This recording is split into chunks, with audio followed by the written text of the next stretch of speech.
Vainqueur de l'étape d'Andorre Arcalis sur les routes du Tour de France. Il a porté le maillot de meilleur grimpeur cette même année. Le coureur français Brice Feillu.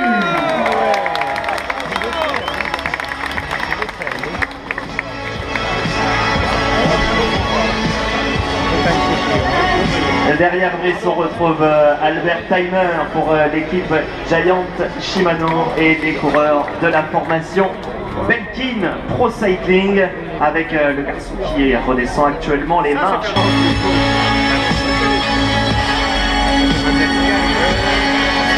Et dans quelques instants sur le podium, je crois qu'il a résidé d'ailleurs à Besançon, mesdames et messieurs, vous allez pouvoir faire une ovation au coureur franc-comtois, ancien champion de France, vainqueur à Paris-Nice.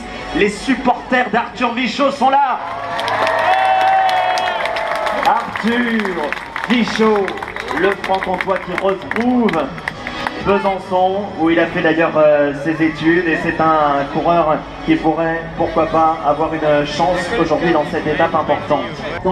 À l'heure d'aborder les étapes alpines, on a accueilli sur le podium Marcel Sibert pour l'équipe Lotto Bélisol. Et dans quelques instants, superbe étape à la planche des belles filles également. Merci d'applaudir pour le coureur français Amael Moinard.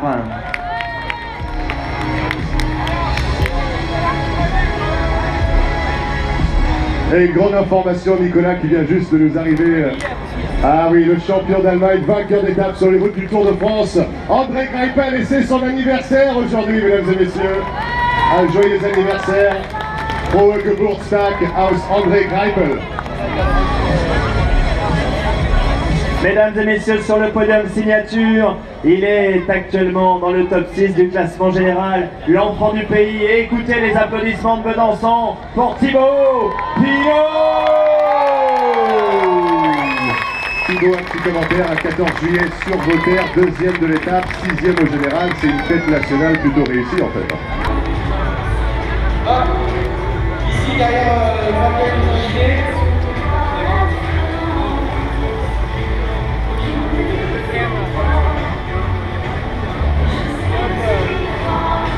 voilà, sur la colline,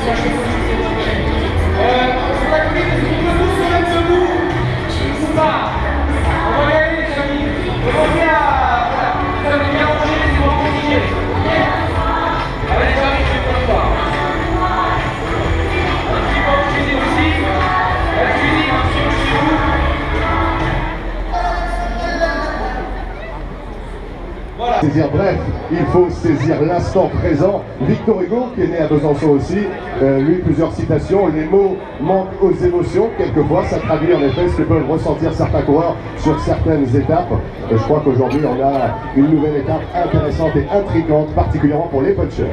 Le maillot blanc depuis Pierre Roland en 2001, et ça c'est un accomplissement majeur. Romain Bardet qui est actuellement 4e également au classement général tout court. Il est à 3 minutes et 1 seconde de Vincenzo Nibali, avec à la deuxième place, on le rappelle, Richie Porte, l'actuel leader de la formation Sky, qui est à 2 minutes 23 secondes, qui attend peut-être ses grandes ascensions dans les Alpes pour tenter quelque chose de supplémentaire. Alejandro Valverde est à la 3e place provisoire, 2 minutes 47 secondes, lui aussi attend sans doute des terrains bien préférentiels ou privilégiés peut-être qui lui conviendront plus. Sans doute les Pyrénées seront l'un des théâtres de conflit où on pourra voir Valverde. On peut penser à cette étape qui terminera au sommet du côté de Hautacam. Il y a un faux Hautacam à suivre sur la fin de cette édition du Tour de France.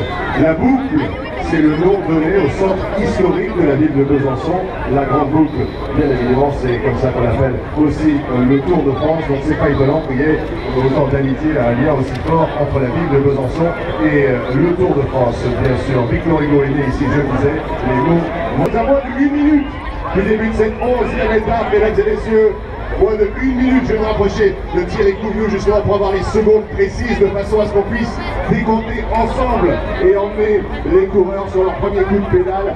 Sur la ligne ici, Vincenzo Nibali, porteur du maillot jaune, à ses côtés Romain Bardet, porteur du maillot blanc, Peter Sagan, porteur du maillot vert, et puis Joaquim Rodriguez, porteur du maillot à poids précisément. Thierry, où en sommes-nous maintenant?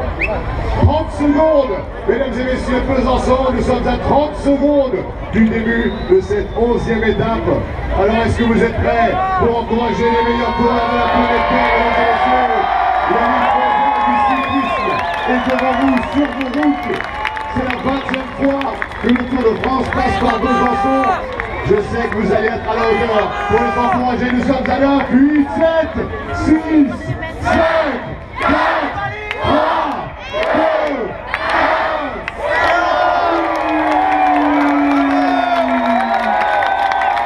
Petit bruit de les pour encourager le peloton, tous les coureurs professionnels qui s'engagent sur cette 11e étape. Besançon-Oyonnax, 187 km 500, avec ses 4 difficultés à accomplir dans les 50 derniers kilomètres de l'étape. Une belle bagarre en perspective aujourd'hui. Je pense que du côté des échappés, on va s'organiser dans les premiers kilomètres. Alors qu'on voit les derniers coureurs partir avec une belle image à Claude Cabri, vainqueur le 12 juillet dernier. Et puis la formation Eurocar, Movistar également. Et le tout dernier coureur à s'élancer, David Lopez de la formation Sky. Alors que dedans, il y en a un qui est encore derrière, c'est Jens Voigt, c'est Jean Bois, le vétéran du Tour de France, la voiture de Radio Tour avec Sébastien Piquet qui arrive non loin derrière les coureurs. Et ensuite, eh bien évidemment, ainsi débute le grand cortège de véhicules avec un véhicule médical tout proche bien évidemment de la course elle-même. Maintenant les voitures des directeurs sportifs avec la Lamprey Merida, non loin derrière la formation Astana pour Vincenzo Nibali, les Jaguars de la formation Sky avec Danny Pate qui est en train de s'entretenir avec un directeur sportif en personne, la formation Movistar, alors que la G2R La Mondiale qui a remporté le prix par équipe. On salue Yannick Talabardon au passage, monsieur Twito du Réveil Matin, un coureur de la formation BMC, véhicule de la Omega Pharma Quick-Step, Garmin Shop, Lotto Vélissol également, la Lotto Vélissol on rappelle, eh bien, qui a porté le maillot jaune lors du 14 juillet, la fête nationale.